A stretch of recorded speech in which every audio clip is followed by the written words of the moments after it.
জমি সংক্রান্ত বিষয়ে জের হিসাবে যে মর্মান্তিক দুর্ঘটনা ঘটেছে, আমরা এই ঘটনাকে তীব্র নিন্দা ও প্রতিবাদ জানাই।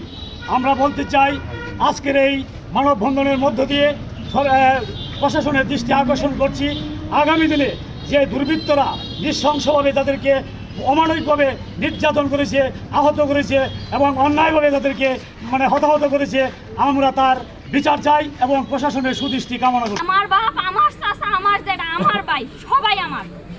সাধারণ মানুষ খেতে গেছিল হাল বাইতে, ওরা একজন এলোপাতারি রান্দাও দিয়া ওই রান্দাও কিনে দিয়া খুবই একজনে পা হালাই দিছে, একজনের মাথা চিল্লা করছে, আইসিইউতে বন্দি আছে। পুলিশ প্রশাসন এখন একটা আসামিও ধরতে পারে না।